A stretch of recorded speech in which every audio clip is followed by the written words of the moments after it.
देखिए mechanical NCERT में आप देखेंगे तो एनसीईआरटी में इस चैप्टर का नाम लिखा हुआ mechanical properties of solid. NCERT की जो सेकंड बुक है क्लास 11th की, उसका पहला चैप्टर है ना।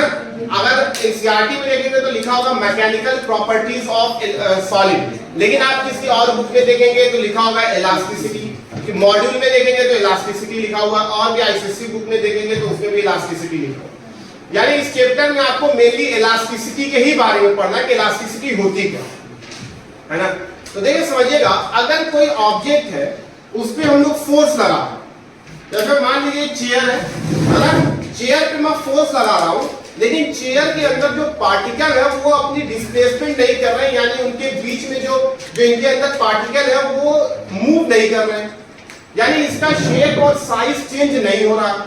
मैं कितना भी इस पे फोर्स लगा लूं, इसका शेप और साइज नहीं चेंज हो रहा है, तो हम इसको कैसी बॉडी बोलेंगे? रिजिड बॉडी बोलेंगे। अगर किसी ऑब्जेक्ट पे आप फोर्स लगा रहे हैं और उसका शेप और साइज चेंज नहीं हो रहा है, वो रिमेन्स कांस्टेंट है, जैसे का तैसा है, तब हम उसको क्या बोलेंगे? Rigid body. क्लियर है? लेकिन दुनिया में ऐसा कोई भी ऑब्जेक्ट नहीं है जो पूरा परफेक्टली रिजिड। आप फोर्स लगाएंगे, थोड़ा बहुत तो बेंडिंग होगा, थोड़ा बहुत तो मूवमेंट होगा ही होगा, है ना। आप किसी पे भी लगा के देखिए, परफेक्टली रिजिड बॉडी कोई है। लेकिन परफेक्टली रिजिड क्या होता है समझ में आया? कि अगर आप किसी ऑब्जेक्ट पे फोर्स लगा रहे हैं और उसका शेप और साइज जो है, या लेंथ या वॉल्यूम या एरिया उसका चेंज नहीं हो रहा है, वो सेम है, तो उसको हम बोलेंगे परफेक्टली रिजिड बॉडी। लेकिन दुनिया में ऐसा कोई ऑब्जेक्ट है नहीं रिजिड बॉडी। तो लेकिन अगर हम लोग फोर्स लगा रहे हैं और उसका शेप और साइज चेंज हो रहा है, यानी अगर कोई मान लीजिए ये मार्कर है, मार्कर को एक तरफ से फिक्स कर दिया, इधर से मैं फोर्स लगा रहा हूं तो इसकी लेंथ कम हो सकती है, वॉल्यूम भी कम हो सकता है, एरिया भी कम हो सकती है। अगर मैं अगर खींच रहा हूं तो यही सब बढ़ भी सकेगा अगर खींचूंगा। तो अगर फोर्स लगाने से इसका शेप साइज चेंज हो रहा है, और जैसे ही मैं फोर्स छोड़ा, ये इंपॉर्टेंट है, मैं फोर्स लगा रहा हूं तो इसका शेप साइज सब कुछ चेंज हो रहा है, लेंथ एरिया वॉल्यूम चेंज हो रहा, लेकिन जैसा ही मैं इसको छोड़ा, ये फिर से अपने ओरिजिनल पोजीशन पे आ जाए, अपना ओरिजिनल शेप और साइज एक्वायर कर ले, तब हम इसको बोलेंगे परफेक्टली इलास्टिक बॉडी। और इसी फिनोमेना को हम लोग बोलते हैं इलास्टिसिटी। समझ में आ गई बात? क्लियर है? अगर मैं इसी ऑब्जेक्ट को खींचा और खींच के छोड़ा तो ये जहां था वहीं रुक गया, थोड़ा सा भी नहीं आया, तब हम उसको बोलेंगे परफेक्टली प्लास्टिक बॉडी। जैसे प्लास्टिक में अगर मैं फोर्स लगाऊंगा तो टूट जाएगा, तो फिर से उसको जोड़ नहीं सकता। समझ में आ रही बात? तो उसको हम क्या बोलेंगे? Perfectly plastic body. अगर मैं इसको खींचा, फोर्स लगाया, ये एक्सटेंड हुआ, छोड़ा तो ये कुछ दूर तक वापस आ, तब हम उसको बोलेंगे प्लास्टिक बॉडी। वो परफेक्टली प्लास्टिक नहीं है, क्योंकि अभी भी उसमें कुछ न कुछ प्लास्टिसिटी बच गई और बिल्कुल इलास्टिक भी नहीं हुआ। क्योंकि अगर आपने मतलब ऐसे मैंने खींचा, ओरिजिनल शेप पे आ गया तो परफेक्टली इलास्टिक, और जहां तक खींचा था, जहां तक फोर्स लगाया तो वहीं तक रह गए तो परफेक्टली प्लास्टिक। लेकिन कुछ दूर तक कुछ बॉडी ऐसे थे, कुछ दूर तक वापस आ जाते, कुछ शेप और साइज एक्वायर कर लेते, उसको हम बोलेंगे प्लास्टिक। समझ में आ रही बात? जैसे मान लीजिए कोई रॉड है ना, अगर रॉड पे मैं यहां फोर्स लगा रहा हूं, रॉड पे मैं फोर्स लगाया, ये अपना शेप और साइज चेंज नहीं किया, जैसे का तैसा ही पड़ा रह गया, तो कैसी बॉडी? कैसी body? Rigid body. Rigid body होगा। अब मैं इस पे फोर्स लगाया और ये यहां तक एक्सटेंड हुआ, एक्सटेंड होके जैसा ही मैं फोर्स छोड़ा, फिर से वो यहीं पर आ गया जहां था, तब कैसे बॉडी? इलास्टिक बॉडी या इलास्टिक बॉडी। और इसी फिनोमेना को हम लोग क्या बोलते हैं? इलास्टिसिटी। यानी बॉडी के अंदर की या सब्सटेंस के अंदर की या ऑब्जेक्ट के अंदर की वो प्रॉपर्टी कि जब हम फोर्स लगाए तो वो एक्सटेंड हो या डिफॉर्म हो, और जैसे ही फोर्स छोड़े तो अपनी बॉडी को ओरिजिनल शेप और साइज एक्वायर कर, रिगेन कर ले अपने ओरिजिनल शेप और साइज को। उस प्रॉपर्टी को हम बोलेंगे इलास्टिसिटी। आगे बात करें, अगर मैं यहां पर फोर्स लगाया और फिर यहां तक लगा के छोड़ा, तो अभी भी वहीं तक रहे, वापस से ना आए, तब क्या बोलेंगे? Perfectly plastic. तब हम क्या बोलेंगे उसको? Perfectly plastic. लेकिन अगर मैं यहां तक खींचा, खींच के यहां तक आ गया, मतलब ना पूरा ओरिजिनल पे आया ना जहां तक खींचा था वहां तक, तब इसको क्या बोलेंगे? प्लास्टिक। बोलो भाई क्लियर है? आपको पढ़ना कौन सा है? परफेक्टली इलास्टिक या इलास्टिक। तो इलास्टिसिटी क्या होती है समझ में आई? It is the property of substance, है ना? जैसे कि अगर हम फोर्स लगाएं तो अपने शेप और साइज चेंज करेंगे, और जैसे ही हम लोग फोर्स छोड़ेंगे वो फिर से अपने ओरिजिनल शेप और साइज को एक्वायर कर लेगा, तब हम उसको क्या बोलेंगे? इलास्टिसिटी। उस फिनोमेना को हम लोग क्या बोलेंगे? इलास्टिसिटी। और उस बॉडी को क्या बोलेंगे? Perfectly elastic. समझ में आ गई बात? और जो फोर्स लगाकर, जो फोर्स हम लोग लगा रहे हैं इस बॉडी को भी डिफॉर्म करने के लिए, उस फोर्स को बोलते हैं डिफॉर्मिंग फोर्स। क्या बोलते हैं? Deforming force. यानी कि इलास्टिसिटी प्रोड्यूस करने के लिए, इलास्टिसिटी के लिए जो उस बॉडी का शेप और साइज चेंज करने के लिए फोर्स लगाना पड़ेगा खींचने के लिए, तो जो फोर्स हम दिखा दे रहे हैं वो क्या कर रहा है? बॉडी को डिफॉर्म ही तो कर रहा है, इसलिए उस फोर्स का नाम क्या होगा? Deforming force. आगे बात समझ में? डिफॉर्मिंग फोर्स समझ में आ सबको? अब ये जब मैं इसको खींचा यहां पर, है ना, और फिर फोर्स छोड़ दिया, मैं फोर्स हटा दिया, इसको एक्सटेंड करके मैं फोर्स हटा दिया। अब फोर्स हटाया तो ये कहां? अगर इलास्टिक है तो परफेक्टली इलास्टिक है या इलास्टिक, तो फिर क्या होता है? कौन लेके गया इसको यहां पर? कौन लेके गया यहां पर? यहां पर तो मैं इसको इधर तो मैं फोर्स लगा रहा, तो मैं फोर्स लगाया तो खींच के आया, यहां तक आया, फिर छोड़ा भी कैसे अपने आप को? बहुत बढ़िया। जैसे स्प्रिंग को हम लोग खींचते हैं, छोड़ते तो अपने आप चल जाते, क्योंकि जितना हम उसको खींचेंगे, जितना डिफॉर्मिंग फोर्स देंगे, उतना उसके अंदर रिस्टोरिंग फोर्स डेवलप होगा या पोटेंशियल एनर्जी इंक्रीज होगी। वो वर्कडन कर रहे हैं ना, खींच रहे मतलब वर्कडन कर रहे हैं, वो वर्कडन कर रहे हैं, पोटेंशियल एनर्जी के फॉर्म में इसमें स्टोर हो रही है। यानी जैसे ही उसको छोड़ेंगे तो वो वापस से अपनी जगह पर आ जाएगा, यानी उसको अपनी जगह पर वापस कौन ला रहा है? Restoring force. यानी रिस्टोरिंग फोर्स क्या है समझ में आया? जब हम फोर्स लगा रहे हैं खींचने के लिए, तो जितना फोर्स हम लगा रहे हैं उतना ही फोर्स उस बॉडी के अंदर अपोजिट डायरेक्शन में डेवलप हो रहा होगा, उस फोर्स को रिस्टोरिंग फोर्स। जैसे ही छोड़ेंगे तो रिस्टोरिंग फोर्स फिर से उसको अपनी जगह पर। समझ में आ गया? यहाँ पर हम लोग इलास्टिसिटी सॉलिड की पढ़ रहे हैं, स्प्रिंग की नहीं पढ़ रहे। समझ में आ रहा है? सॉलिड की पढ़ रहे हैं, जैसे मार्कर कोई रॉड है उसका पढ़ रहे हैं। क्लियर है ना? तो जो डिफॉर्मिंग, जो रिस्टोरिंग फोर्स होगा वो क्या होगा? जो रिस्टोरिंग फोर्स जो इसमें डेवलप हो रहा है वो क्या होगा? डिफॉर्मिंग फोर्स के, जो रिस्टोरिंग फोर्स होगा वो क्या होगा? डिफॉर्मिंग फोर्स के इक्वल होगा, इक्वल एंड अपोजिट होगा। अरे बोलो भाई, इतना बेसिक कॉन्सेप्ट समझ में आया? इलास्टिसिटी का क्या है? क्लियर है? इलास्टिसिटी समझ में आया ना?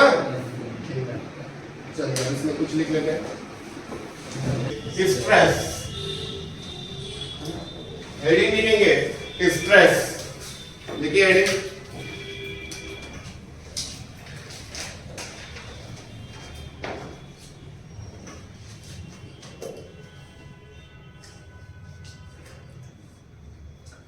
स्ट्रेस जो होता है, जैसे अगर किसी बॉडी को इलोंगेट करना तो उस पर क्या लगाना पड़ेगा? फोर्स लगाना पड़ेगा, या उसको कंप्रेस करना तो भी फोर्स लगाना पड़ेगा। तो स्ट्रेस होता है कि कितनी, जो फोर्स हम लगा रहे हैं पर यूनिट एरिया, यानी फोर्स को एरिया से डिवाइड कर देंगे तो आपको स्ट्रेस मिलेगा।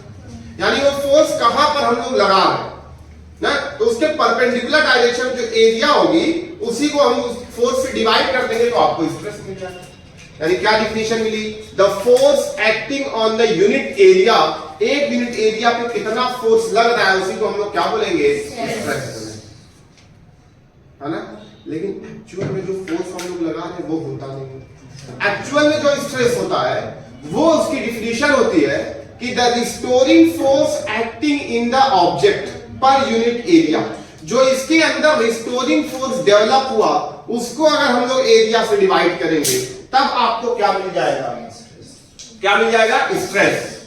लेकिन इक्विलिब्रियम पे रिस्टोरिंग फोर्स किसके इक्वल हो जाता है? डिफॉर्मिंग फोर्स के। जो हम लोग फोर्स लगा रहे हैं उसी को डिफॉर्मिंग फोर्स कहते हैं।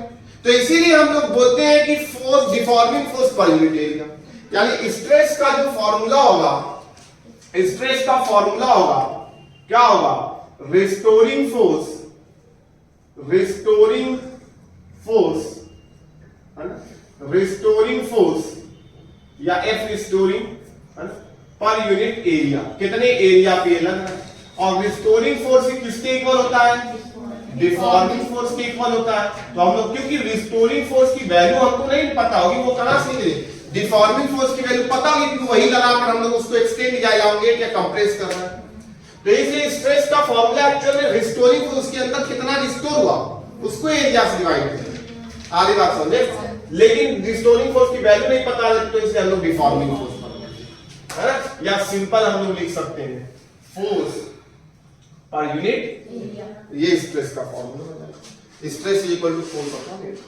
फोर्स अपॉन एरिया एक चीज का और फॉर्मूला प्रेशर, लेकिन प्रेशर एक अलग चीज है और ये एक अलग चीज। और मैं आएगा प्रेशर हम लोग फ्लूइड में ज्यादातर बोलते हैं, फ्लूइड करके जब होता है तब प्रेशर।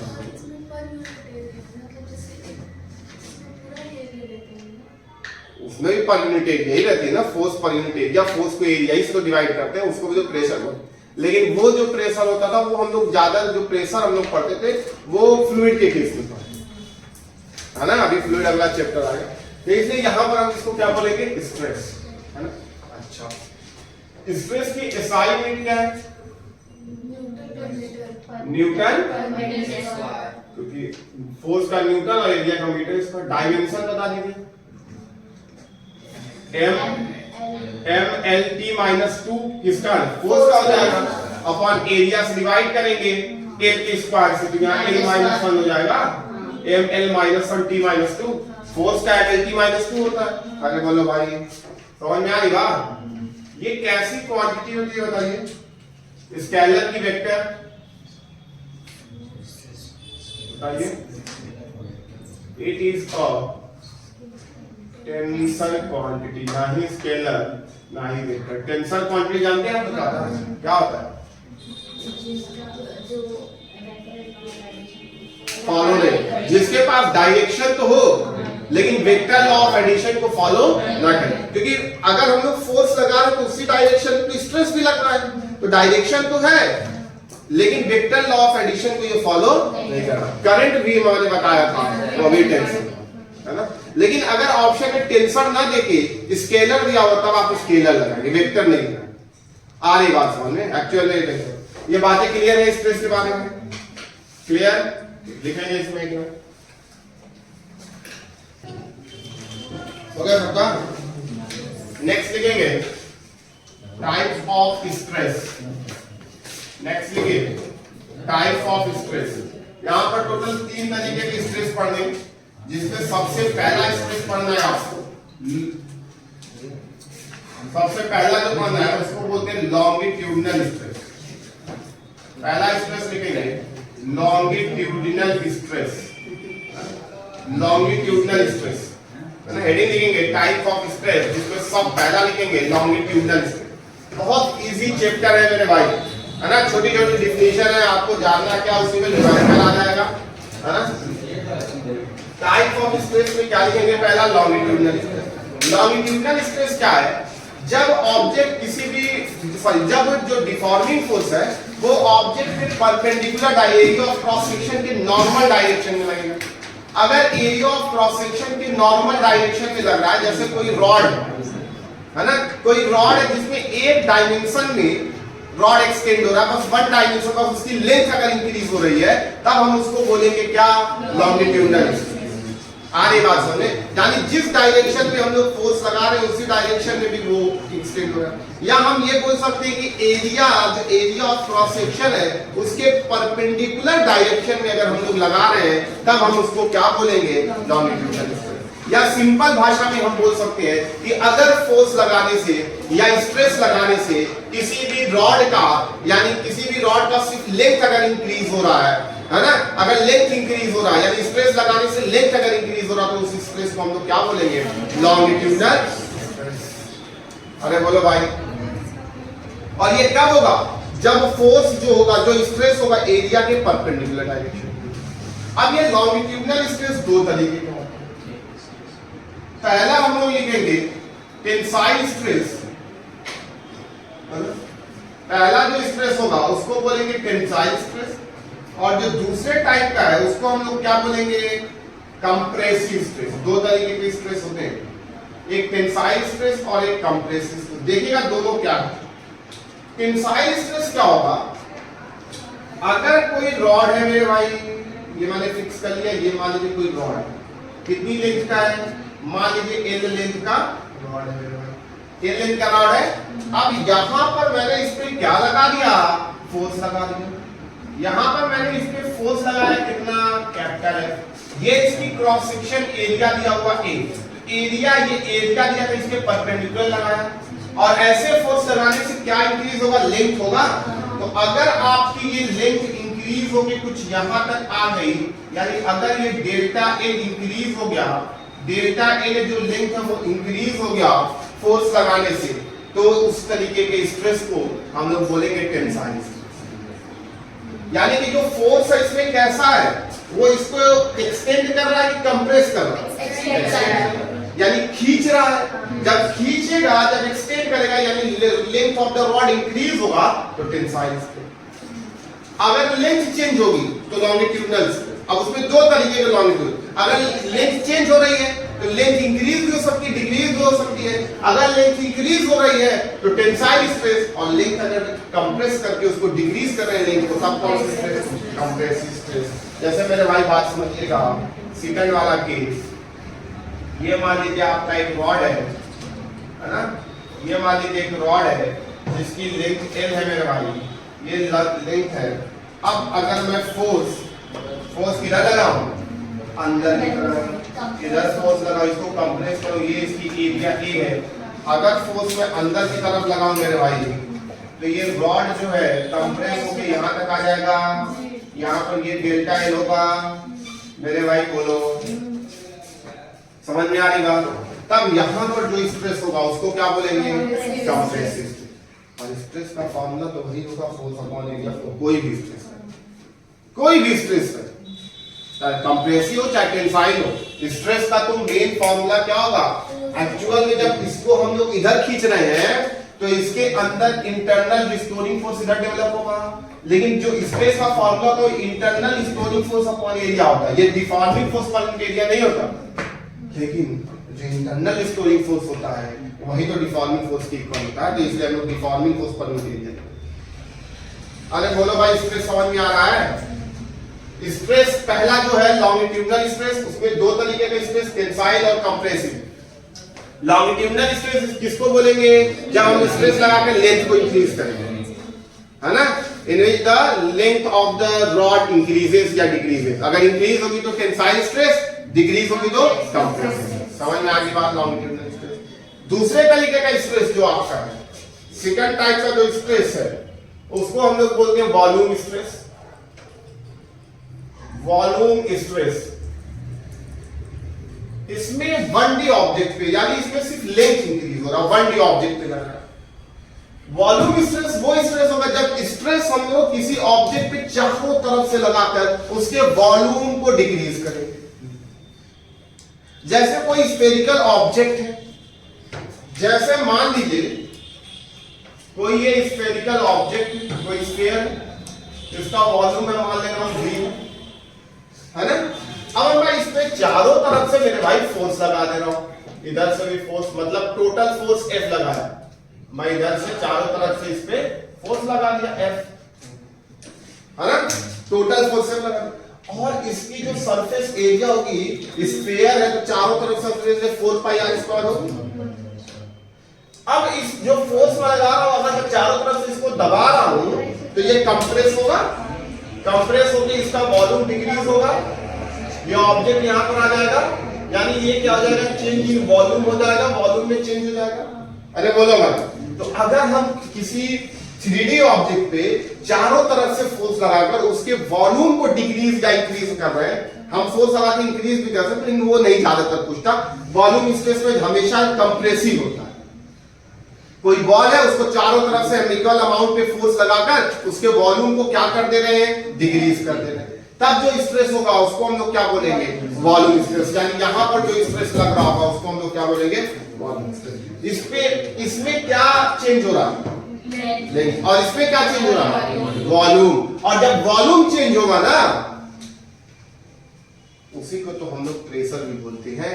यानी इस वॉल्यूम स्ट्रेस को स्ट्रेस का फॉर्मूला फोर्स अपॉन एरिया ही होता है, ध्यान से समझिएगा।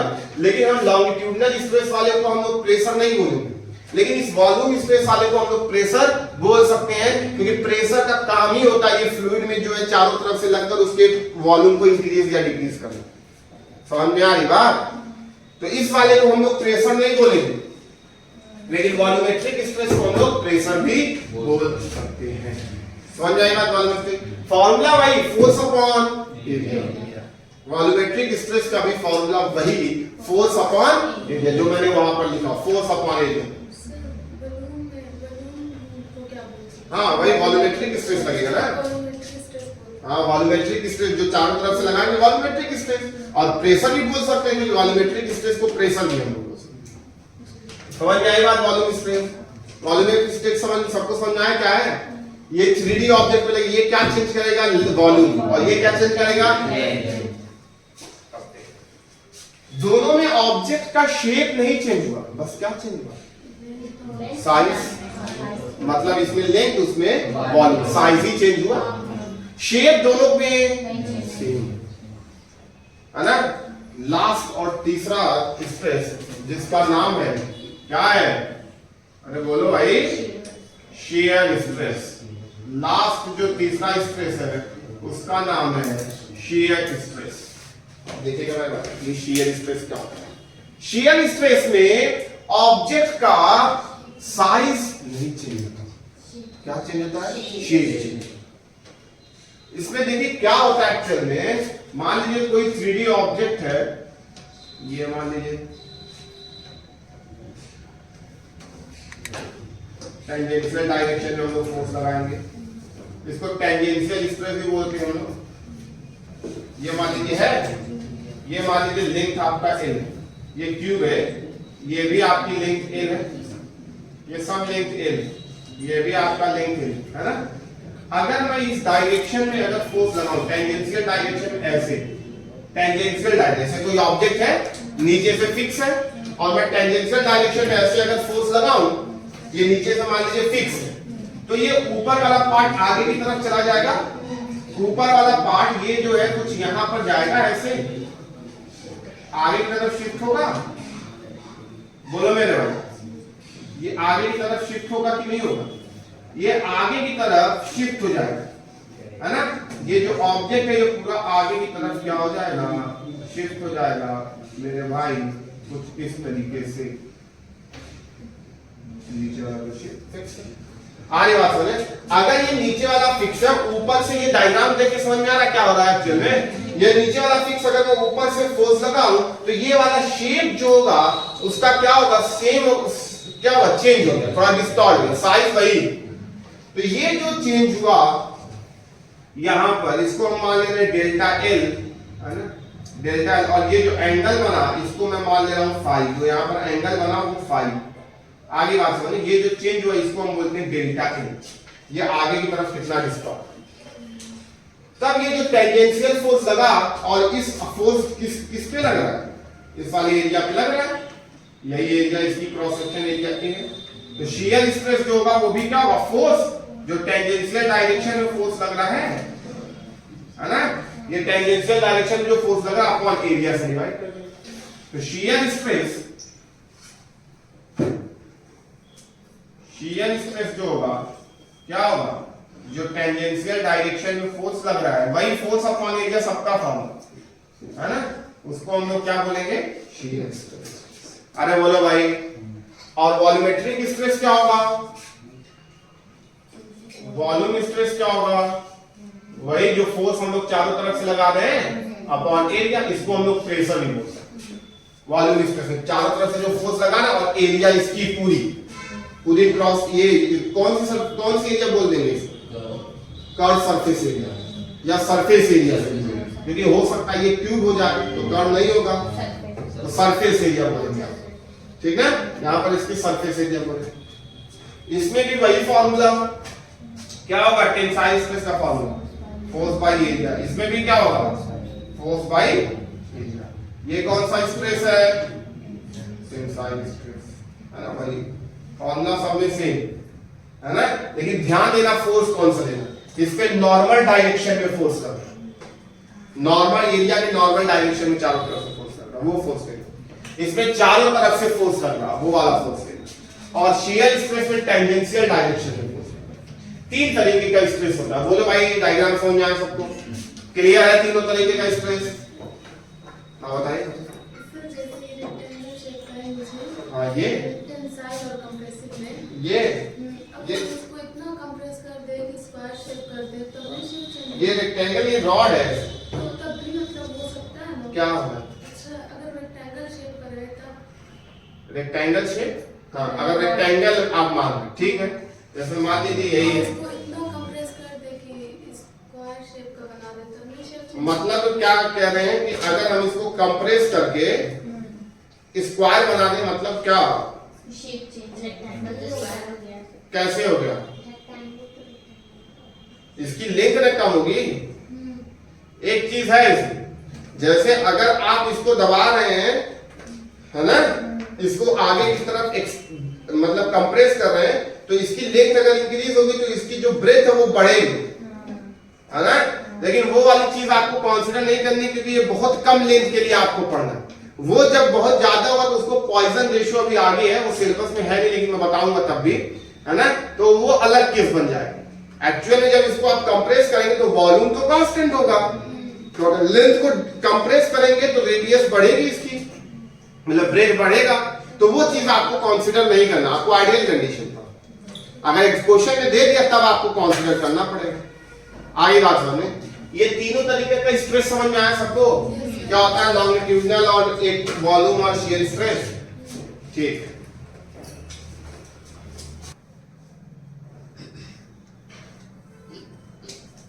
हो गया। अब हेडिंग सब लोग लिखे, स्ट्रेस के बाद स्ट्रेन क्या, हेडिंग लिखेंगे स्ट्रेन। बिल्कुल इजी चैप्टर है, बहुत इजी डिफिनीशन वगैरह है ना।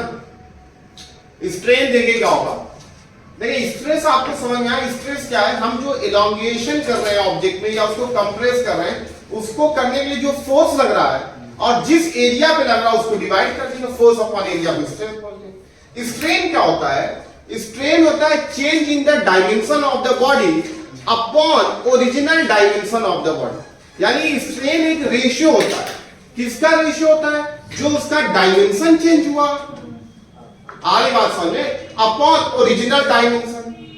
क्या मैंने बताया, स्ट्रेन का अगर मैं फॉर्मूला लिखूं तो स्ट्रेन हो जाएगा change, it is the ratio of change in dimension of body, change in dimension of body upon original dimension, जो पहले से उसका डायमेंशन था, ओरिजिनल डायमेंशन ऑफ, अरे बोलो भाई clear, change in dimension of body upon original dimension. जैसे अगर लॉन्गिट्यूडिनल स्ट्रेस हो रहा है ना, लॉन्गिट्यूडिनल स्ट्रेस हो रहा है तो उसमें चेंज कितना हो रहा है, डेल्टा है। ओरिजिनल कितना था, एल, तो डेल्टा एल अपॉन एल को हम लोग क्या बोल देंगे, strain.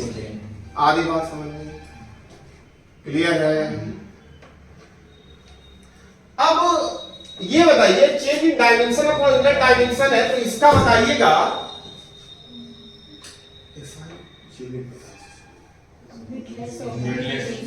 Unitless. Very good, unitless होगा क्योंकि ये भी एल है, ये भी एल है, एल से एल कैंसल, डायमेंशन भी डायमेंशनलेस। तो यहां पर हम लोग लिख लेंगे एक पॉइंट कि it is unitless and dimension. ना ही इसके पास कोई यूनिट होगा और ना ही कोई इसके पास डायमेंशन। अरे बोलो भाई क्लियर है यहां तक, समझ में आ रही बात। अच्छा, इसके भी तीन, जैसे स्ट्रेस तीन तरीके के हैं, लॉन्गिट्यूडिनल स्ट्रेस, वॉल्यूम स्ट्रेस और शियर स्ट्रेस, तीन तरीके की स्ट्रेस है। तो तीन तरीके से हम लोग फोर्स लगा सकते हैं। अगर तीन तरीके से हम लोग ऑब्जेक्ट में स्ट्रेस डेवलप कर सकते हैं तो तीन तरीके का स्ट्रेन भी होगा। तो हम लोग लिखेंगे it is of three types, या टाइप ऑफ स्ट्रेन लिख लेंगे।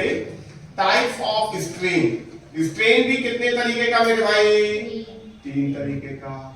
पहला स्ट्रेन का नाम वही longitudinal strain,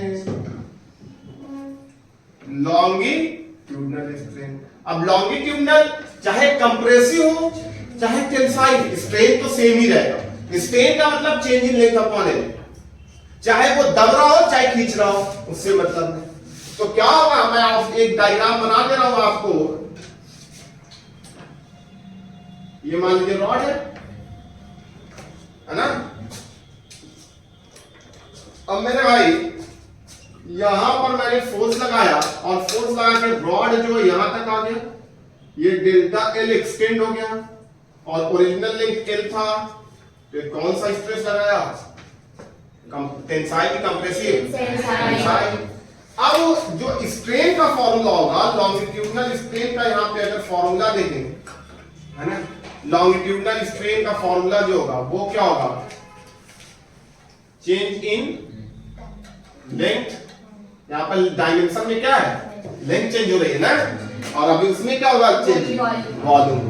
change in length upon original length. अरे बोलो मेरे भाई, चेंज इन लेंथ कितना है? Delta L. ओरिजिनल लेंथ कितना है? समझ में आ गई बात? लॉन्गिट्यूडिनल स्ट्रेन सबको समझ में आ रहा है क्या है? अब अगर यही कंप्रेस होगा तो भी तो यही फॉर्मूला बनेगा, तो उसका अलग से लिखने की जरूरत है। लॉन्गिट्यूडिनल स्ट्रेन सबको समझ में आया? Change in length upon dimension वगैरह होगा नहीं इसका। समझ में आ गई बात? नेक्स्ट सेकंड, वॉल्यूमेट्रिक स्ट्रेन, है ना। सेकंड वाला कौन सा स्ट्रेन होगा? Volumetric strain. सेकंड वाला वॉल्यूमेट्रिक स्ट्रेन। अब स्ट्रेन के बारे में लिखना मेरे भाई। वॉल्यूमेट्रिक स्ट्रेन, स्ट्रेन का फॉर्मूला क्या होता है मेरे भाई? Change in dimension upon original dimension. यहां पर क्या चेंज हो रहा है? वॉल्यूम। तो वॉल्यूमेट्रिक स्ट्रेन का फॉर्मूला हम लोग क्या लिखेंगे? Change in volume upon original volume. अरे बोलो मेरे भाई, समझ में आई बात? Change in volume delta we, original volume कितना था? ये हो जाएगा वॉल्यूम। अरे इतनी बात समझ में आई? वॉल्यूम स्ट्रेन निकालेंगे, इजी है कि नहीं है? लॉन्गिट्यूडिनल स्ट्रेन भी बिल्कुल इजी। नेक्स्ट थर्ड वाला, थर्ड वाला कौन सा स्ट्रेन होगा? Shear strain. थर्ड वाले की हेडिंग लिखेंगे शियर स्ट्रेन, है ना। अब देखिए इसमें क्या होगा। शियर स्ट्रेन डायग्राम मैंने पहले ही बनाया था, देखेंगे बिल्कुल ध्यान से। यहां से हम फोर्स लगाकर इसको क्या करें? नीचे से फिक्स है, ये तो चेंज नहीं हो रहा। यहां से हम लगाए तो इसका शेप चेंज हुआ, साइज वॉल्यूम से। तो इसमें ये एंगल डिफॉर्म हुआ, ये एंगल आगे की तरफ, यानी ये डेल्टा एल आगे की तरफ शिफ्ट, वो आगे की तरफ शिफ्ट हुआ। ये डेल्टा एल चेंज नहीं हुआ, शिफ्ट हुआ, है ना। तो यहां पर जो डिफाइंड है वो हम लोग निकालेंगे, यही डेल्टा एल अपॉन एल, यानी ये tan फाइ, यानी ये कितना चेंज हुआ, इसके रेस्पेक्ट में कितना आगे गया अपॉन ओरिजिनल जो ये लेंथ है दोनों फेस के बीच में, उसको बोलेंगे। यानी ये क्या बोला गया, इसका जो फॉर्मूला लिखेंगे वो क्या लिखेंगे? Displacement of the upper face. ध्यान सुनिएगा, इसका थोड़ा सा अलग है। Displacement of the upper face relative to the lower face. जो लोअर फेस उसके रिस्पेक्ट में कितना इसका डिस्प्लेसमेंट हुआ, कितना हुआ? डेल्टा एल हुआ, upon distance between the lower face and upper face. Upper face और लोअर फेस के बीच की डिस्टेंस। देखिएगा फॉर्मूला मैं फिर से लिख रहा हूं भैया, उसका फॉर्मूला मैं यहां पर लिख रहा हूं। शियर स्ट्रेन का फॉर्मूला बिल्कुल ध्यान से, क्या मैंने लिखा? डिस्प्लेसमेंट ऑफ अपर फेस, है ना, रिलेटिव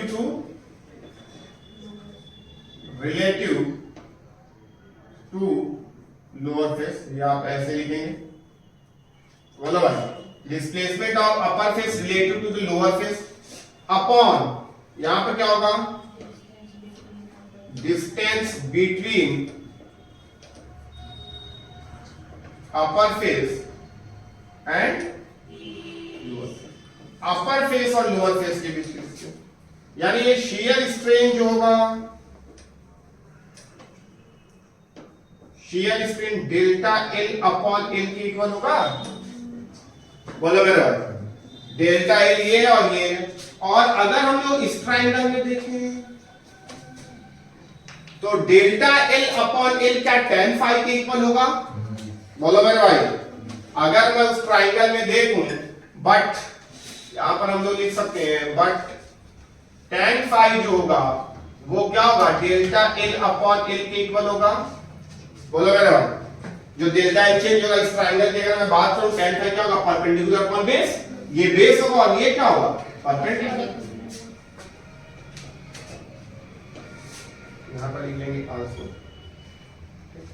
लेकिन यहां पर जो एंगल है वो बहुत स्मॉल है, बट फाई इज स्मॉल, तो फाई जो हो जाएगा tan फाई की जगह हम क्या लिखेंगे, फाई, तो फाई इक्वल टू क्या हो जाएगा, डेल्टा एल बाई एल। तो अगर फाई स्मॉल है, अगर फाई स्मॉल है तो यहां से क्या हो जाएगा, tan फाई जो होगा वो फाई के इक्वल होगा, और tan फाई फाई के इक्वल हो जाएगा मेरे भाई, तो यहां से हम लोग क्या लिख सकते हैं, जो शियर स्ट्रेन है, शियर स्ट्रेन वो किसके इक्वल हो जाएगा, फाई के इक्वल होगा, और वो किसके इक्वल होगा, डेल्टा। तो कभी कभी वो एंगल ही आपको दिया रहेगा कि कितना एंगल डिस्प्लेस हुआ, वही रेडियन में हम लिखेंगे। जैसे मान लीजिए दिया आपको 1 डिग्री डिस्प्लेस हुआ, तो 1 डिग्री को रेडियन में हम करके लिख देंगे, वही स्ट्रेन में आपको डेल्टा एल और एल निकालने की जरूरत ही नहीं। आरी बात सुने, यानी शियर स्ट्रेन या तो आप डेल्टा एल अपॉन एल निकालिए, या तो ये एंगल कितना बेंड हुआ, इसको बोलते हैं शियर एंगल, ये इसका एंगल कितना ये बेंड हुआ इस तरफ, उसी को बोलते हैं शियर एंगल, वो भी हो जाएगा शियर स्ट्रेन। तो शियर स्ट्रेन के दो फॉर्मूले, या तो वो एंगल आप बता देंगे, या तो अपर फेस वाला कितना डिस्प्लेस हुआ डेल्टा एल अपॉन एल। अरे समझ में आया, शियर स्ट्रेन थोड़ा सा अलग था, थोड़ा सा अलग केस बना था शियर स्ट्रेन वाला, वो आपको समझ में आना चाहिए। शियर स्ट्रेन के दो तरीके से आप निकाल सकते हैं, या तो डेल्टा एल अपॉन एल, या तो ये एंगल कितना आगे की तरफ बेंड। क्लियर, नोट कर लेंगे पहले ये पूरा स्ट्रेन का फॉर्मूला, फिर ये नोट करेंगे, फिर ये नोट करेंगे, फिर ये, और इसमें भी जैसे मैंने लिखा है वैसे नोट, ये नहीं कि इसके बाद ये नोट करेंगे, पूरा नोट कर लेंगे।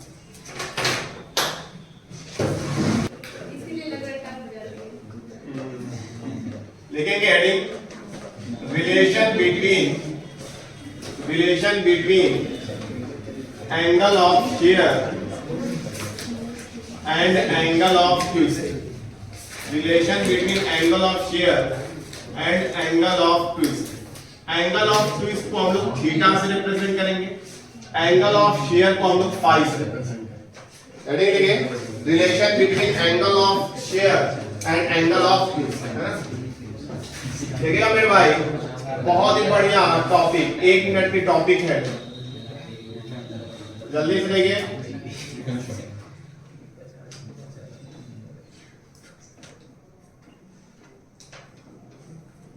ये मान लीजिए कोई सिलेंडर है ना, और नीचे यहां पर वो फिक्स, सिलेंडर यहां पर फिक्स, नीचे से फिक्स, इधर देखिए अभी ये नीचे से सिलेंडर फिक्स है। अब मैं इसको ऊपर से ऐसे ट्विस्ट कर रहा हूं, ऐसे ऐसे रोटेट कर रहा हूं, ट्विस्ट कर रहा हूं, तो ये मैं मान लीजिए यहां पर ये एंगल ऑफ ट्विस्ट जो इसमें हुआ, जो एंगल ऑफ ट्विस्ट हुआ, मान लीजिए यहां पर सेंटर ये ट्विस्ट होकर यहां पर आया, मान लीजिए ये, मान लीजिए ये आपका एंगल ऑफ ट्विस्ट यहां से मिल गया। कितना मैंने ट्विस्ट करा दिया, इस वाले पॉइंट को जो ए था वो ए डैश पे चला गया, ऐसे ट्विस्ट करा दिया, और एंगल ऑफ ट्विस्ट को हम लोग थीटा से रिप्रेजेंट करते हैं। बोला मैंने, ये एंगल ऑफ ट्विस्ट मतलब मैंने इस ऑब्जेक्ट को, इस सिलेंडर को यहां से क्या करा दिया, ऐसे ट्विस्ट करा दिया। समझ में आ रहा है, ट्विस्ट मतलब समझ, रॉड ऐसे फिक्स है, मैं ऊपर से ऐसे इसको मोड़ दिया, घुमा दिया ना, लेकिन नीचे से फिक्स है, तो ऐसे घुमाए तो ये वाला पॉइंट ए वाला एडेक्स पे चला, अब नीचे से फिक्स तो ये वाला भी पॉइंट फिक्स रहेगा। तो यहां से अगर मैं ज्वाइन करूंगा इस वाले पॉइंट को, यहां से इसके सेंटर से, और इस वाले पॉइंट को मैं ज्वाइन कर दे रहा हूं, तो ये जो एंगल बनेगा यहां पर, जो फिक्स वाले पॉइंट पे एंगल बन रहा है उसी को तो बोलते हैं स्ट्रेन, शियर स्ट्रेन। अभी तो बताया था जो नीचे वाले पॉइंट पे एंगल बन रहा है, तो ये फाई जो होगा इसको क्या बोलेंगे, शियर एंगल। इस शियर एंगल और इस थीटा में आपको रिलेशन निकालना है कि कितना रिलेशन होगा। अगर आपको एंगल ऑफ ट्विस्ट दिया हुआ है, बोला जाएगा कि अगर मैंने 3 डिग्री घुमा दिया तो कितना शियर प्रोड्यूस होगा, कितना शियर स्ट्रेन प्रोड्यूस, ऐसे क्वेश्चन आते है ना। तो देखिएगा मेरे भाई, इस रॉड की लेंथ आपको दी रहेगी, रॉड की लेंथ दिया हुआ है l, रॉड की लेंथ दिया हुआ l, ये रॉड, और रॉड की जो रेडियस दिया हुआ है मेरे भाई, ये रॉड की जो रेडियस, ये मान लीजिए आपको दिया हुआ r, रॉड की रेडियस r और रॉड की लेंथ कितनी है ना। तो यहां से अगर मैं बात करूं, एंगल ऑफ शियर का नाम क्या है, ए ओ ए डैश है, ए ओ, ये ओ डैश मान लीजिए, ए ओ ए डैश है, बोलो मेरे भाई, तो उसको क्या मैं बोलूंगा, एंगल ऑफ ट्विस्ट क्या होगा, angle of twist A O dash A dash होगा, वो हो जाएगा थीटा। तो ये जो एंगल बन रहा है, ये जो आर्क बन रहा है, अगर मैं ऊपर वाले देखूं ए ओ डैश ए से, यानी आर्क ए ए डैश की वैल्यू अगर निकालूं, आर्क ए ए डैश की वैल्यू निकालूं मेरे भाई, तो क्या arc A A dash, arc का फॉर्मूला क्या होता है, एंगल इनटू रेडियस होता है, आर इनटू थीटा।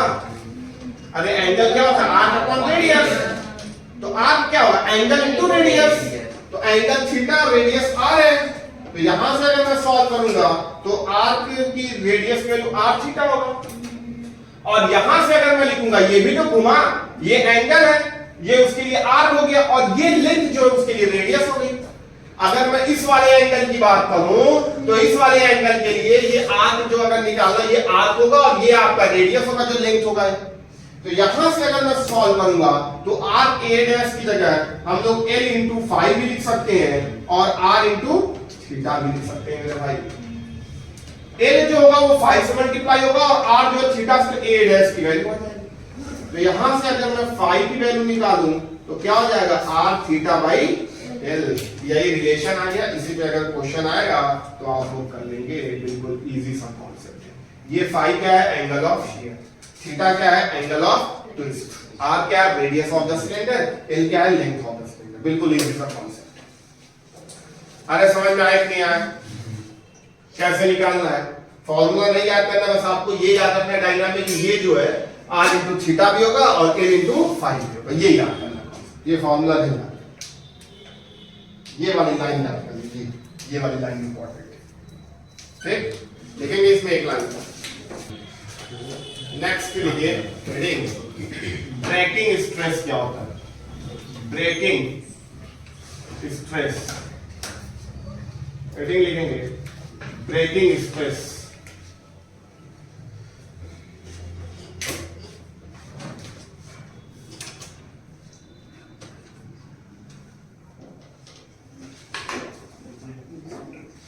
देखिए अब ब्रेकिंग से ही आपको नाम नहीं समझ में आ रहा होगा, यानी वो स्ट्रेस जिससे आपको किसी मटेरियल को ब्रेक करना हो, यानी कि the maximum stress up to which the material क्या करे, मटेरियल क्या करे, मतलब जब तक कि वो ब्रेक ना हो तब तक हम लोग कितना स्ट्रेस लगा सकते हैं, या हम ये बोल सकते हैं कि stress required to break the any material, किसी भी मटेरियल को ब्रेक करने के लिए जो जितने स्ट्रेस की जरूरत होगी उसी को हम लोग क्या बोलेंगे, ब्रेकिंग स्ट्रेस, या उसी को हम लोग बोलते हैं अल्टीमेट स्ट्रेंथ भी बोलते हैं उस मटेरियल, अल्टीमेट स्ट्रेंथ। आप अगर बीटेक करेंगे और मैकेनिकल से अगर करेंगे तो ये वाला चैप्टर बहुत ज्यादा आपको पढ़ना, क्योंकि इन सब का स्ट्रेस, ये बीम है, ये पिलर है, ये जो घर बना है, पूरा बिल्डिंग बनी है, इन सब में वही सब तो निकालना, ये ब्रेकिंग स्ट्रेस निकालना होगा, इसका टेंसाइल स्ट्रेस निकालना होगा, यानी कि अगर इस पे मैक्सिमम वैल्यू निकालूंगी कि इस पे कितने आदमी आ जाएंगे, ये टूटे ना घर, कितना लोड इस पे दे रहे हो, वही सब तो निकालना है। अगर हर चीज का ब्रेकिंग स्ट्रेस पता रहेगा तो हम सारी चीजें बना लेंगे ना। ब्रेकिंग स्ट्रेस बहुत इंपॉर्टेंट बात है कि वो कहां तक एक्सटेंड कर सकता है, लेकिन आपको तो यहाँ पर किसी मटेरियल का ब्रेकिंग स्ट्रेस पढ़ना है, तो एग्जांपल से मैं आपको समझा रहा हूं। जैसे मान लीजिए कोई एक रॉड है, इसको मैं खींच रहा हूं, खींचा रहा है, एलोंगेट हो रहा है, फिर छोड़ा, ये अपनी जगह वापस आ गया, तब तो इलास्टिक प्रॉपर्टी शो कर रहा है। आ रही बात समझे? तब वो क्या शो कर रहा है? इलास्टिक प्रॉपर्टी शो कर रहा है। लेकिन अगर मैं इसको खींच रहा हूं, एक जगह खींचा, एक जगह छोड़ा, तो अब वो पूरी तरीके से अपनी जगह पर नहीं आ रहा है, यानी अब कुछ ही दूर पे आ रहा है, यानी वो अपनी इलास्टिक प्रॉपर्टी छोड़ दिया। इलास्टिक प्रॉपर्टी छोड़ दिया ना, अब वो प्लास्टिक में कन्वर्ट हो गया। तो उस फोर्स को बोलते हैं हम लोग इलास्टिक लिमिट, यानी जहां तक वो इलास्टिक प्रॉपर्टी अपनी शो करे, जहां मतलब ये मान लीजिए इसकी इलास्टिक प्रॉपर्टी 10 न्यूटन है, तो अगर मैं इसको खींच कर 10 न्यूटन का फोर्स लगाए, खींचेगा तो फिर से ये वापस आ जाएगा, अगर इसकी इलास्टिक लिमिट 10 न्यूटन। अगली टॉपिक इलास्टिक लिमिट ही है ना, जो अगली टॉपिक है। दो टॉपिक यहां हम लोग पढ़ेंगे, ब्रेकिंग स्ट्रेस और एक टॉपिक है हम लोग इलास्टिक लिमिट। ये दो चीजें पढ़ेंगे, दोनों एक साथ समझेंगे। ब्रेकिंग इलास्टिक लिमिट क्या? अगर मैं इस फोर्स को यहां पर खींचा, यानी कि इलास्टिक लिमिट इसकी 10 न्यूटन है, तो 10 न्यूटन का फोर्स लगाऊंगा, तो अगर मैं उसको छोड़ा तो फिर से वापस से आ जाएगा। 9 न्यूटन का फोर्स लगाऊंगा तब भी आ जाएगा। लेकिन 10 से ज्यादा अगर मैं 11 न्यूटन का फोर्स लगाऊंगा, तो अब वो इलास्टिक लिमिट से ज्यादा मैंने फोर्स लगा दिया, अब वो अपने से अपने वापस वाली जगह पर, इनिशियल जगह पर नहीं आ पाएगा, यानी वो अपनी इलास्टिक प्रॉपर्टी खो दिया। किसमें चला गया? वो प्लास्टिक। यानी हर ऑब्जेक्ट की एक रेंज होती है, उसको हम लोग बोलते हैं elastic limit, up to which it shows the elasticity. हर ऑब्जेक्ट की अपनी झेलने की कैपेबिलिटी होती है, कब तक वो इलास्टिसिटी शो करेगा। ये थोड़ी नहीं कि आप उसको खींच दे तो फिर से वो अपनी वापस जगह पर आएगी, उसकी लिमिट हो। समझ में आई बात? इलास्टिक लिमिट क्या है? यानी इलास्टिक लिमिट वो फोर्स है जब तक कि वो मटेरियल इलास्टिसिटी शो करेगा, प्लास्टिक रेंज में नहीं जाएगा। अब 10 से ज्यादा आप फोर्स लगा रहे हैं तो अब वो प्लास्टिक में चला गया। 11 न्यूटन लगा तो अब वो वापस अपनी जगह पे नहीं आ रहा। 12 न्यूटन बढ़ाया तो अभी और पीछे रह गया। 13 न्यूटन लगा तो और पीछे एकदम नहीं आ रहा। 14 न्यूटन लगाया तो वहीं पर खींच के रुक गया, अब एकदम नहीं आ रहा। और 15 न्यूटन लगाए तो टूट गया, ब्रेक हो गया। तो 15 न्यूटन को हम लोग क्या बोलेंगे? Breaking stress. मतलब एरिया से डिवाइड करेंगे तब ब्रेकिंग स्ट्रेस या अल्टीमेट स्ट्रेस। अरे बोलो भाई कौन सा समझ में आ रहा? ब्रेकिंग स्ट्रेस का और इलास्टिक लिमिट का। यानी ये वो स्ट्रेस है जो लगाने से ऑब्जेक्ट क्या हो जाएगा? ब्रेक हो जाएगा। ये हमेशा इलास्टिक लिमिट से ज्यादा है। आ रही बात समझ में? क्लियर है ब्रेकिंग स्ट्रेस क्या है?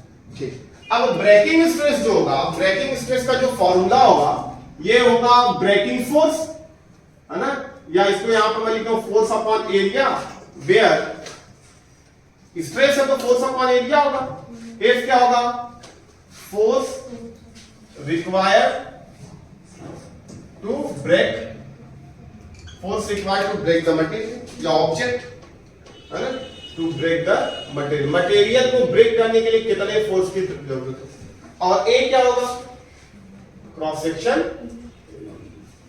बोलो भाई ब्रेकिंग स्ट्रेस निकाल लेंगे, ए आपका हो जाएगा क्रॉस सेक्शन। ब्रेकिंग स्ट्रेस का फॉर्मूला फोर्स अपॉन, लेकिन वहां पर एफ कौन सा? जो आप लगा रहे हैं वो नहीं, जो फोर्स उसको ब्रेक करेगा वो वाला फोर्स लगाना। मान लीजिए ब्रेकिंग स्ट्रेस 15 न्यूटन है और आप लगा रहे हैं 12 न्यूटन, तो नहीं ना ब्रेक होगा, ब्रेक नहीं ना होगा। तो जो आप लगा रहे हैं वो नहीं ब्रेकिंग स्ट्रेस हो, एक मैक्सिमम लिमिट होगी जहां तक वो टूटेगा नहीं। अगर उतना फोर्स लगा देंगे तब वो टूट जाएगा, तो उसको हम लोग बोलेंगे ब्रेकिंग स्ट्रेस या अल्टीमेट स्ट्रेंथ। समझ में आ गई बात? और इलास्टिक, अच्छा अब ये ब्रेकिंग स्ट्रेस किस पे डिपेंड करता है? ये इंपॉर्टेंट बात, बहुत इंपॉर्टेंट। इट डिपेंड्स अपॉन 3 चीजों पे डिपेंड करता है। पहला टेम्परेचर पे डिपेंड करेगा। टेम्परेचर अगर आप इंक्रीज डिक्रीज करेंगे तो स्ट्रेस जो होगा वो कम, जब 15 से 14 भी हो सकता है, 16 भी हो सकता है ना। ब्रेकिंग स्ट्रेस टेम्परेचर पे भी डिपेंड करता है, तो टेम्परेचर इंक्रीज डिक्रीज करने से प्रॉपर्टी चेंज होती है। दूसरा जो ये डिपेंड कर रहा है नेचर ऑफ मटेरियल पे, कि वो मटेरियल किस चीज का बना है। बोलो भाई ये प्लास्टिक है, इसको अलग फोर्स देना पड़ेगा। ये लकड़ी है, इसको अलग फोर्स देना पड़ेगा। ये वो वॉल है, उसको अलग स्ट्रेस देना पड़ेगा। तो मटेरियल भी तो डिपेंड करेगा। ब्रेकिंग जितना फोर्स मैं इसको लगा के तोड़ूंगा, क्या उतना ही फोर्स उसको लगा के तोड़ पाऊंगा? उसको तोड़ने के लिए जेसीबी लानी पड़ेगी, है ना, बाबा का बुलडोजर लाना पड़ेगा, है ना। और ये इसको तोड़ने के लिए तो हथौड़े वगैरह से टूट जाएगा, है ना। आगे बात समझे। तो ब्रेकिंग स्ट्रेस मटेरियल पे भी डिपेंड करेगा। अलग अलग मटेरियल के लिए अलग अलग ब्रेकिंग स्ट्रेस, और इम्प्योरिटीज पे भी डिपेंड करेगा कि उस मटेरियल में इम्प्योरिटीज कितनी। इन तीन चीजों पे डिपेंड कर रहा है ब्रेकिंग स्ट्रेस। इन तीन चीजों पे, टेम्परेचर, नेचर ऑफ मटेरियल और, अरे बोलो भाई, और किस पे ये डिपेंड नहीं कर रहा है? It does not depend upon, दो चीजों पे डिपेंड नहीं कर रहा है, फोर्स अप्लाइड और क्रॉस सेक्शन एरिया। ये दो चीजों पे डिपेंड नहीं कर रहा है। जादू फिर से मिला। ब्रेकिंग स्ट्रेस का फॉर्मूला है फोर्स अपॉन एरिया, लेकिन उसी पे डिपेंड नहीं कर रहा। ऐसा कई बार हो चुका आपके लाइफ, है ना। रेजिस्टेंस में भी हुआ था, कैपेसिटेंस में भी हुआ था, कई बार ऐसा हुआ। ये इस पे नहीं डिपेंड कर रहा, उसके रेशियो पे डिपेंड कर रहा है। फोर्स चेंज मतलब यहां पर जो ब्रेकिंग स्ट्रेस होगा वो सिर्फ किस पे डिपेंड करेगा? टेम्परेचर, नेचर ऑफ मटेरियल और वो फोर्स अप्लाइड उस पे नहीं डिपेंड कर रहा। समझ में आ रही बात? वो जो फोर्स, मैक्सिमम फोर्स एक फिक्स फोर्स है, वो कांस्टेंट है, वो चेंज नहीं होगा। और क्रॉस सेक्शन एरिया पे भी क्लियर। ब्रेकिंग स्ट्रेस आपको समझ में आया? इलास्टिक लिमिट क्या है? इलास्टिक लिमिट वो है जो अभी मैंने समझाया, जैसे उसको खींच रहा हूं तो जब तक कि वो वापस से अपने ओरिजिनल शेप और साइज को रिगेन कर लेगा, उस फोर्स को, उस मैक्सिमम फोर्स को बोलेंगे अल्टीमेट, सॉरी, इलास्टिक लिमिट। समझ में आ रही बात? जैसे किसी ऑब्जेक्ट की इलास्टिक लिमिट अगर 10 न्यूटन, तो अगर मैं 9 न्यूटन तक खींचूंगा तो वापस से वो अपने ओरिजिनल लेंथ पे आ जाएगा। 10 न्यूटन लगाऊंगा तो भी वापस से आ जाएगा। 10 से ज्यादा अगर 11 न्यूटन लगा दे तब वो वापस से नहीं आएगा, कुछ ना कुछ उसमें प्लास्टिसिटी रह जाएगी। और अगर उसकी अल्टीमेट स्ट्रेंथ 15 न्यूटन है तो 15 न्यूटन लगा दूंगा तो वो क्या हो जाएगा? ब्रेक हो जाएगा। अरे बोलो भाई, बात समझ आ रही? इलास्टिक लिमिट सबको समझ आया क्या है? Up to which the elasticity is present in the object. ऐसा कभी फील हुआ है आपको? कोई ऑब्जेक्ट को आप खींच रहे हो, वापस से आ जा रहा है अपनी जगह पर, और फिर बहुत ज्यादा खींच दे रहे हैं तो वापस से नहीं आ रहा अपनी जगह पर। ऐसा कभी किसी ऑब्जेक्ट के साथ हुआ है?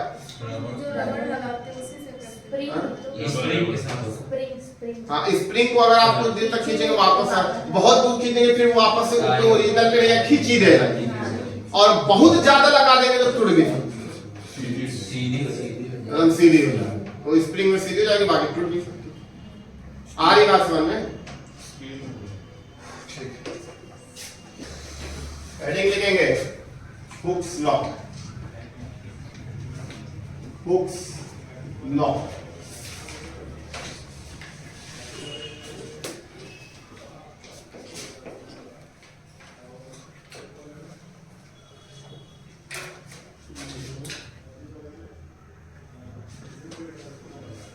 हेडिंग लिखे हुक्स लॉ।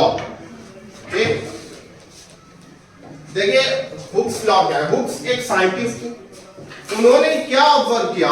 उन्होंने देखा कि किसी भी ऑब्जेक्ट में अगर हम लोग स्ट्रेस लगा रहे हैं तो स्ट्रेन तो प्रोड्यूस होगा ही। स्ट्रेन कब होगा? जब स्ट्रेस लगाएंगे। स्ट्रेस का मतलब क्या? Force upon area. किसी भी ऑब्जेक्ट पे अगर मैं स्ट्रेस लगा रहा हूं तो उसमें स्ट्रेन भी प्रोड्यूस हो रहा है। तो उन्होंने ये देखा कि with in the elastic limit, यानी जहां तक वो इलास्टिसिटी अपनी शो कर रहा है, वहां तक जितना ज्यादा स्ट्रेस लगा रहे हैं उतना ही ज्यादा स्ट्रेन प्रोड्यूस हो रहा है। यानी कि स्ट्रेस जो है स्ट्रेन के डायरेक्टली प्रोपोर्शनल है। स्ट्रेन मतलब क्या? Change in the dimension upon original dimension ना। तो वो कब होगा? जब स्ट्रेस लगेगा ऑब्जेक्ट पे, तभी ना। तो उन्होंने ये देखा, उन्होंने ये ऑब्जर्व किया हुक्स ने कि जितना ज्यादा हम लोग स्ट्रेस लगाएंगे उतना ज्यादा स्ट्रेन उस पर प्रोड्यूस होगा। यानी कि इन्होंने ये बोला कि जो स्ट्रेस है is directly proportional to strain, लेकिन कब? Within the elastic limit. है ना, up to the elastic limit. इसीलिए इलास्टिक लिमिट के बाद क्या होगा, इलास्टिसिटी शो ही नहीं करेगा, तो हुक्स लॉ वैलिड ही नहीं होगा। यानी अगर उसकी इलास्टिक लिमिट 10 न्यूटन है तो बस 10 न्यूटन तक वो स्ट्रेस जो होगा स्प्रिंग के डायरेक्टली पर। अगर 11 न्यूटन आप लगा देंगे फोर्स, तब तो इलास्टिक लिमिट के बाहर चला गया, तब स्ट्रेस जो होगा स्प्रिंग के डायरेक्टली प्रोपोर्शनल। बोलो मेरे भाई, बात समझ में आ गई? यहां से देखिएगा स्ट्रेस जो होगा कांस्टेंट ऑफ प्रोपोर्शनलिटी हटेगी तो एक कांस्टेंट आएगा E इनटू स्ट्रिंग। बोलो मेरे, तो यहां से E की वैल्यू हो जाएगी, क्या हो जाएगा, स्ट्रेस अपॉन, ये बहुत इंपॉर्टेंट बात आया इस चैप्टर का, सबसे इंपॉर्टेंट फॉर्मूला। इस E को हम लोग क्या बोलते हैं, E को बोलते हैं कोफिशिएंट ऑफ इलास्टिसिटी। इसको हम लोग बोलेंगे कोफिशिएंट ऑफ इलास्टिसिटी, दूसरा नाम है और मॉडुलस ऑफ इलास्टिसिटी। बोलो मेरे भाई, अरे बोलो भाई, समझ में आ रही है बात?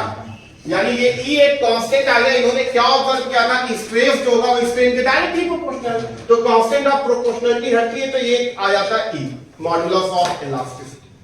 और ये किस पे डिपेंड करता है, ये डिपेंड करता है मॉडुलस ऑफ इलास्टिसिटी सिर्फ और सिर्फ नेचर ऑफ मटेरियल, टेम्परेचर और इंप्योरिटी पे डिपेंड करता है, जिस पे ब्रेकिंग स्ट्रेस डिपेंड करता है। समझ में आ गई बात? मॉडुलस ऑफ इलास्टिसिटी क्या समझ में आया है ना? तो यहां पर आप लिख लेंगे इट डिपेंड्स, यानी इट या ई डिपेंड्स ऑन, फर्स्ट किस पे डिपेंड कर रहा है, नेचर ऑफ, किस मटेरियल का वो बना हुआ है, अलग अलग मटेरियल का अलग अलग होगा। सेकंड टेम्परेचर पे डिपेंड कर रहा है ना, और थर्ड इम्प्योरिटी। तीन चीजों पे बस डिपेंड। आ रही बात समझ में? इसकी SI यूनिट क्या होगी बताइए? न्यूटन पर मीटर स्क्वायर। वो तो स्ट्रेस की होती है, तो स्ट्रेन तो यूनिट बहुत है ना। इसकी जो SI यूनिट होगी, अगर हम लोग SI यूनिट की बात करें तो ये देखिए स्ट्रेस अपॉन स्ट्रेन है, तो E जो होगा स्ट्रेस के ही तो इक्वल होगा, क्योंकि स्ट्रेन तो यूनिटलेस और डायमेंशनलेस होता है। तो SI यूनिट क्या होगी, न्यूटन पर मीटर, और डायमेंशन भी वही होगा स्ट्रेस वाला ही, हो जाएगा M(L-1T-2) है ना, ये डायमेंशन। अरे बोलो भाई, E के बारे में सब कुछ समझ में आया? मॉडुलस ऑफ इलास्टिसिटी क्या होती समझ में आया? कोफिशिएंट ऑफ इलास्टिसिटी क्या होती समझ में आया? किसको कहेंगे, क्लियर? पहले लिखेंगे एक लाइन। अगर इंप्योरिटीज हम ऐड कर रहे हैं, जैसे किसी को अगर खींचना मान लीजिए बहुत है, तो इसको अगर खींचना तो इसमें कोई केमिकल डाल दीजिए, कोई इंप्योरिटीज डाल दीजिए, तो इसकी इलास्टिसिटी क्या हो जाएगी, बढ़ जाएगी, इसमें खिंचा हो जाएगा। आ रही बात सुनो? अब समझिएगा टेम्परेचर देने से क्या हो रहा है। अगर किसी को ब्रेक करना है, अगर हम लोग ब्रेक करना है तो गर्म करते हैं, यानी प्लास्टिसिटी में उसको कन्वर्ट करते हैं। अगर हम लोग किसी की हीट दे रहे हैं ना, तो उसकी प्लास्टिसिटी इंक्रीज होती है, यानी अगर उसको हम खींचेंगे तो वापस से वो अपनी जगह पर नहीं आएगा। अगर हम लोग किसी को गर्म करके उसको एक्सटेंड कर रहे हैं, टेम्परेचर देंगे तो उसकी प्लास्टिसिटी इंक्रीज होगी, यानी जहां तक खींचेंगे वहीं रुक जाएगा, वापस से नहीं आएगा। अगर वापस से आता तो उसकी इलास्टिसिटी इंक्रीज होगी, है ना। तो इसीलिए टेम्परेचर देने से प्लास्टिसिटी इंक्रीज होगी, यानी अगर उसको हम लोग खींचेंगे तो वहीं रुक जाएगा, वापस से अपनी जगह पर नहीं आएगा। इलास्टिसिटी क्या होगी, डिक्रीज होगी। ये दोनों पॉइंट समझ में आया? यानी इलास्टिक प्रॉपर्टी टेम्परेचर के इनवर्सली प्रोपोर्शनल है और इंप्योरिटीज के डायरेक्टली प्रोपोर्शनल है। और नेचर ऑफ मटेरियल तो डिपेंड करेगा कौन सा मटेरियल, अलग अलग मटेरियल की अलग अलग होगी। लकड़ी की इलास्टिसिटी अलग होगी, इस मार्कर की अलग होगी, उस प्लास्टिक की अलग होगी, उस वॉल की अलग होगी, मटेरियल पे डिपेंड करेगा। समझ में आ रही बात? ये तीनों पॉइंट समझ में आया? ठीक। तो मॉडुलस ऑफ इलास्टिसिटी आपको समझ में आ गया। आप लिखेंगे next heading, types of modulus of elasticity.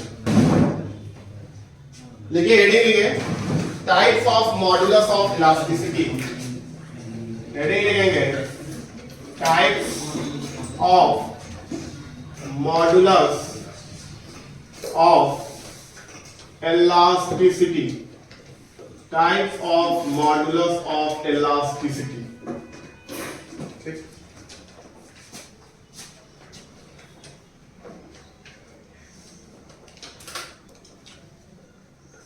मेरे भाई बताइएगा,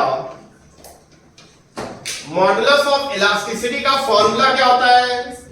स्ट्रेस अपॉन, कितने तरीके का स्ट्रेस पड़ा? कितने तरीके का स्ट्रेन पड़ा? 3 तरीके का। तो 3 तरीके के स्ट्रेस को 3 तरीके के स्ट्रेन को डिवाइड करेंगे तो 3 तरीके की मॉडुलस ऑफ इलास्टिसिटी मिलेगी। तो यहाँ पर कितने टाइप्स होंगे? 3 तरीके का आपका मॉडुलस ऑफ इलास्टिसिटी मिलेगा। यानी कि अगर आप लॉन्गिट्यूडिनल स्ट्रेस को लॉन्गिट्यूडिनल स्ट्रेन से डिवाइड करेंगे तो आपको जो पहला मॉडुलस ऑफ इलास्टिसिटी मिलेगा उसका नाम था यंग मॉडुलस ऑफ इलास्टिसिटी। एक साइंटिस्ट उन्होंने अपना नाम। अगर आप वॉल्यूम स्ट्रेस को वॉल्यूम स्ट्रेन से डिवाइड करेंगे तो दूसरे तरीके का मिलेगा जिसका नाम है बल्क मॉडुलस ऑफ इलास्टिसिटी। और लास्ट वाला, अगर शियर स्ट्रेस को शियर स्ट्रेन से डिवाइड करेंगे तब आपको मिलेगा मॉडुलस ऑफ रिजिडिटी, है ना?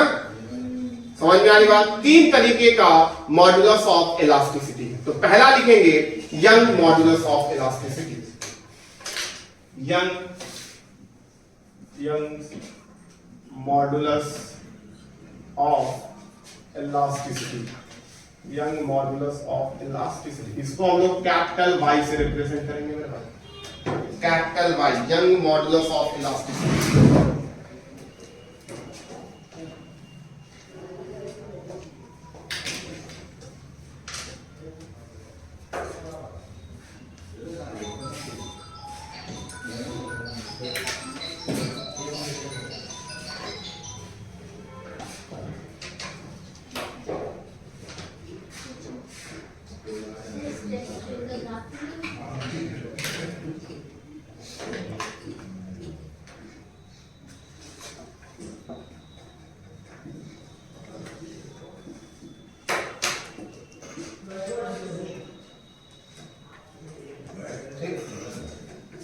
देखिए यहाँ पे यंग मॉडुलस ऑफ इलास्टिसिटी का है ना?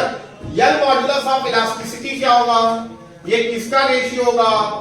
लॉन्गिट्यूडिनल स्ट्रेस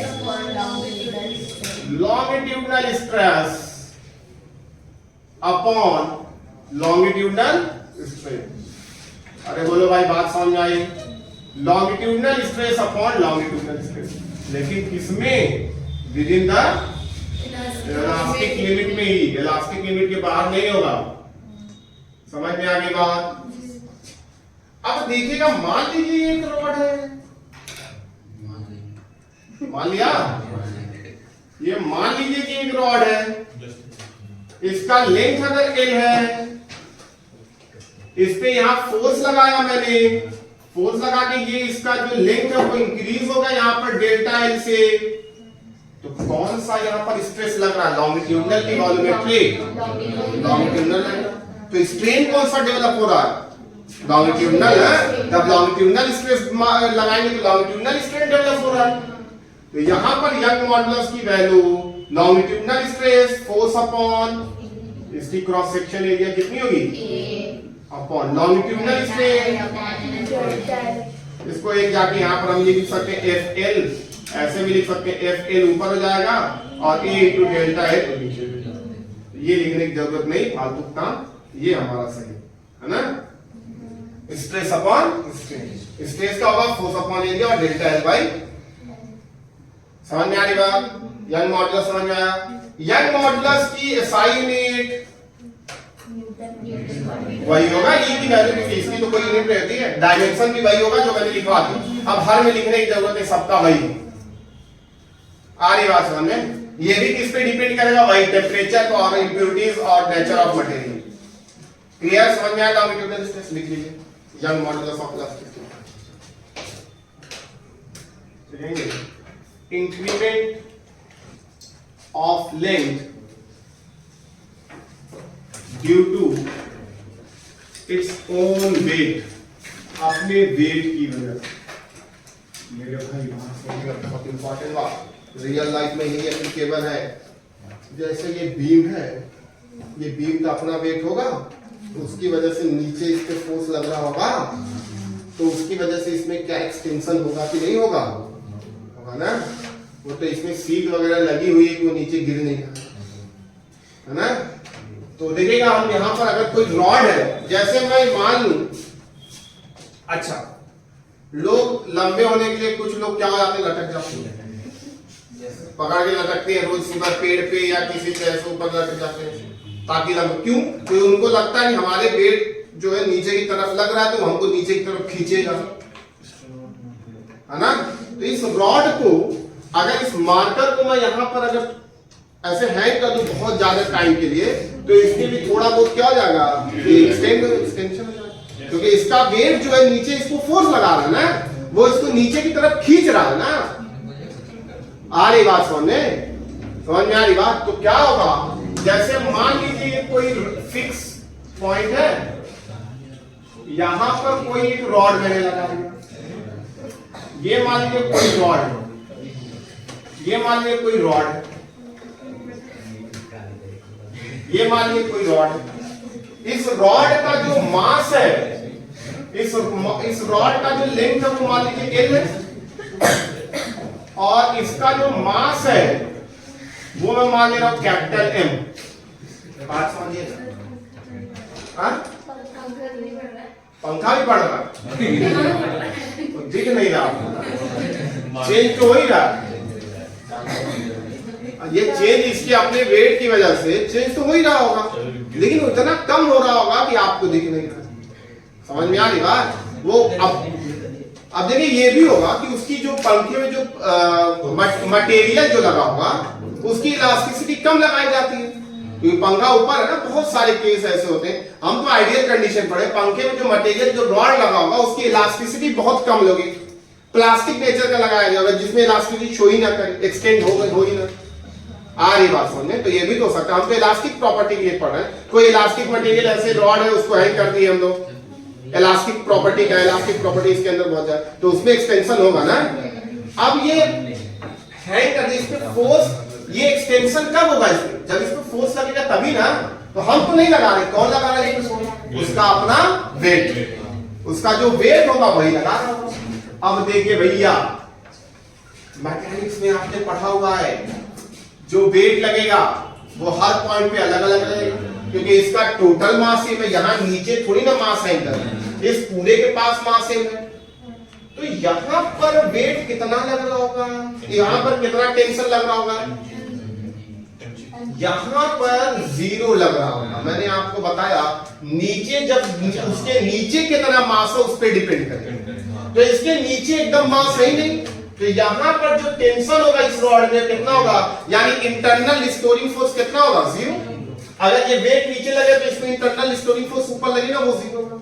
जैसे जैसे मैं ऊपर जाऊंगा, जैसे जैसे हम लोग ऊपर जाएंगे तो इसका मास बढ़ेगा, मास बढ़ेगा तो इसके अंदर जो इंटरनल स्टोरिंग फोर्स वो भी बढ़ेगा, और यहां पर मैक्सिमम होगा। अगर टोटल मास m है तो यहां पर मैक्सिमम टेंशन लग रहा होगा, कितना, mg। अभी तक जो हमने निकाला है येलो मॉडुलस, यंग मॉडुलस हमने निकाला है, वो क्या निकाला है, कोई रॉड है उस पे हमने यहां पर फोर्स लगाया, यहां पर कितना फोर्स लग रहा था वो हमने, अब यहां पर फोर्स जो कुछ यहां लग रहा, कुछ यहां लग रहा, क्योंकि फोर्स वेरी कर रहा है, यहां पर 0 लग रहा है और यहां पर मैक्सिमम mg लग रहा है, तो x के रिस्पेक्ट में क्या हो रहा, फोर्स चेंज हो रहा, वेरी कर रहा है। अब हम यंग मॉडुलस डायरेक्ट नहीं कर सकते, अगर जब कोई चीज चेंज होती है तो हम कैसे निकालते हैं, इंटीग्रेट करके। अब ये छोटे डीएक्स पार्ट लेंगे, छोटे छोटे छोटे करेंगे, इंटीग्रेट करेंगे, तब जाके हम लोग वो टोटल फोर्स निकालेंगे, टोटल फोर्स निकल जाएगा, क्योंकि टोटल फोर्स अब यहां पर इस पे mg नहीं लग रहा। आ रही बात समझ में? क्योंकि mg यहां पर नहीं लग रहा है, mg जो मतलब कहीं और लग रहा होगा, पूरा मिलाकर यहां पर ऊपर लग रहा है। समझ में आ रही बात? mg यहां पर मैक्सिमम पूरा फोर्स लग रहा है, तो इसलिए हम लोग फोर्स की जगह mg ना रखेंगे, इसकी एरिया मान लीजिए क्रॉस सेक्शन एरिया जो दिया हुआ वो तो इंटीग्रेट करके करेंगे बच्चा तो बहुत लॉन्ग पड़ेगा। अगर इंटीग्रेट करेंगे तो बहुत बड़ा पड़ेगा इंटीग्रेशन, मतलब आएगा उससे बहुत बड़ा भी नहीं पड़ेगा, है ना। तो ऐसे निकालने के लिए तो आएगा नहीं एग्जाम, है ना। तो मैं क्या कह रहा हूं, आप ये मान लीजिए यहां पर फोर्स धीरे धीरे बढ़ रहा है, और जो हम अक्सर करते क्या है, जो पूरे ऑब्जेक्ट का मास है m और जो फोर्स लग रहा है इसके mg, उसको कहां पर ले रहे हैं, सेंटर ऑफ मास। मैं मान ले रहा हूं ये पूरा मास सेंटर ऑफ मास पे mg लाई, जो इसका वेट कहां पर लाई कर रहा है, सेंटर ऑफ मास पे। यानी ऊपर से कितनी दूरी पर L बाई समझ में आएगा। मैं मान यहाँ पर मान लीजिए 2 न्यूटन लग रहा होगा और यहाँ पर मान लीजिए 8 न्यूटन लग रहा और टोटल 10 न्यूटन का। तो अगर एवरेज निकालेंगे तो और एवरेज हम मान लेंगे जो टोटल 10 न्यूटन वो कहां पर हाफ पे लगा, इधर कम लग रहा था ज्यादा तो हमने हाफ पे मान के सेंटर ऑफ मास पे माना जाता है कि जो टोटल मास वो सेंटर ऑफ मास पे हम लोग ले लें तो ये लग रहा है। अब इसका यूज करके हम लोग सेंटर ऑफ मास निकालें, सॉरी यंग मॉडुलस निकालें। यंग मॉडुलस क्या होता है? Force upon change in length upon area. तो फोर्स की जगह कितना फोर्स कितना लग रहा है अपॉन एरिया कितना है चेंज इन लेंथ मतलब कि चेंज यहाँ पर होगा ना उसके वेट की वजह से, यहाँ पर इसकी वो वेट की वजह से चेंज होगा ना नीचे की तरफ है ना, चेंज जो होगा वो कितना होगा डेल्टा है। लेकिन अब यहाँ पर जो इंपॉर्टेंट बात है जो लेंथ रखेंगे वो पूरे रॉड की लेंथ नहीं रखेंगे क्योंकि पूरे रॉड पे mg नहीं लग रहा है। हम ये मान लिए कि कितने पे लग रहा है हाफ पे, तो लेंथ की जगह हम क्या रखेंगे L बाई, समझ में आ रही बात, L की जगह हम क्या रखेंगे L बाई, या तो हम लोग ठीक है। तो यहां से हमको निकालना क्या था एक्सटेंशन ना इंक्रीमेंट ना, तो यहां से हम बात करेंगे डेल्टा L है ना अपॉन ये 2 ऊपर L बाई 2 और इधर क्या हो जाएगा mg upon a by mg upon a by इधर आ जाएगा। तो यहां से अगर हम लोग डेल्टा L निकालें तो L जाके उधर मल्टीप्लाई होगा इधर mgl अपॉन 2a, ये इंक्रीमेंट का फॉर्मूला आ जाएगा अपने वेट की। अगर आप इंटीग्रेट करके भी ये निकालेंगे तो इंटीग्रेट करके भी यही आएगा, लेकिन मैंने क्या बोला आप क्या मान लीजिए कि mg कहां पर लग रहा है सेंटर ऑफ मास और लेंथ ऑफ द रॉड कितना रख लिया जाए L by 2, length of the rod कितना रख लिया जाए L बाई 2 क्योंकि यहां से L बाई 2 रख लिया, लेंथ ऑफ द रॉड को L बाई 2 रख लीजिए और उसको सेंटर ऑफ मास मान लीजिए, वही आंसर आएगा। समझ में आ रही बात? तो ये फॉर्मूला याद कर लीजिए या आप ऐसे याद कर लीजिए यंग मॉडुलस का फॉर्मूला क्या होगा स्ट्रेस अपॉन स्ट्रेस, स्ट्रेस की जगह फोर्स अपॉन एरिया, फोर्स लग रहा है mg, बस एक चीज ध्यान देना क्या L की जगह L बाई 2, यही इंपॉर्टेंट। क्लियर? लिखेंगे इसमें एक लाइन, दूसरा लिखेंगे bulk modulus of elasticity, bulk modulus of elasticity, bulk modulus of elasticity को हम लोग B से रिप्रेजेंट है ना। बल्क मॉडुलस ऑफ इलास्टिसिटी क्या होगा, ये किसका रेशियो होगा volume stress, volume stress upon volume strain का रेशियो होगा है ना। वॉल्यूम स्ट्रेस यानी फोर्स अपॉन एरिया और volume stress change in volume upon volume, और ये नेगेटिव होगा क्योंकि हम इसको हमेशा कंप्रेस करते हैं है ना। और इसमें जो फोर्स अपॉन एरिया उसको हम लोग प्रेशर भी बोल सकते हैं, बोलो भाई बताया था कि नहीं, ये बताया था मैंने, यहाँ पर ये भी लिख सकते हैं, ये वॉल्यूमेट्रिक स्ट्रेस का सॉरी बल्क मॉडुलस का रेशियो, ठीक नोट कर लेंगे बल्क मॉडुलस। ये बात समझाई क्या मैंने लिखाया, यानी कि अगर आप स्ट्रेस इंक्रीज करेंगे बढ़ाएंगे तो वॉल्यूम क्या होगा कम होगा, और स्ट्रेस को जब कम करेंगे जब उसको रिलीफ देंगे तो वॉल्यूम क्या होगा बढ़ेगा, इसीलिए यहाँ पर क्या आ रहा है माइनस। आगे बात समझे। नेक्स्ट लिखेंगे कंप्रेसिबिलिटी, लिखे इसी में बल्क मॉडुलस के अंदर कंप्रेसिबिलिटी क्या होगी, कंप्रेसिबिलिटी को हम लोग C से रिप्रेजेंट करते हैं, it is the reciprocal of the bulk modulus, जिसका बल्क मॉडुलस ज्यादा उसकी कंप्रेसिबिलिटी कम, reciprocal of the bulk modulus is known as the compressibility. लिखिए एक line, the reciprocal of bulk modulus, the reciprocal of bulk modulus of elasticity, the reciprocal of bulk modulus of elasticity is defined as compressibility, is defined as compressibility। हो गया, वो note कर लीजिए C is equal to 1 upon V। इसकी SI unit क्या हो जाएगी बताइएगा, कंप्रेसिबिलिटी की SI यूनिट बल्क मॉडुलस की क्या होती है न्यूटन पर मीटर स्क्वायर, इसकी क्या हो जाएगी मीटर स्क्वायर पर मीटर। आगे बात सुनो, बताइएगा सॉलिड लिक्विड और गैस में कंप्रेसिबिलिटी किसकी सबसे ज्यादा, कंप्रेसिबिलिटी किसकी? गैस की। तो बल्क मॉडुलस किसका सबसे ज्यादा है? सॉलिड का। अरे बोलो भाई, तो यहाँ पर लिखे कंप्रेसिबिलिटी जो होगी वो गैस की सबसे ज्यादा होती है, इतना क्लियर है? ये तो 9 में पढ़ाया जाता है। उसके बाद लिक्विड की, और सबसे कम कंप्रेसिबिलिटी किसकी होगी? सॉलिड की। तो बल्क मॉडुलस जो होगा वो गैस का सबसे कम, लिक्विड का उससे थोड़ा सा ज्यादा, और सॉलिड का बल्क मॉडुलस सबसे ज्यादा होगा। सॉलिड का बल्क मॉडुलस सबसे ज्यादा।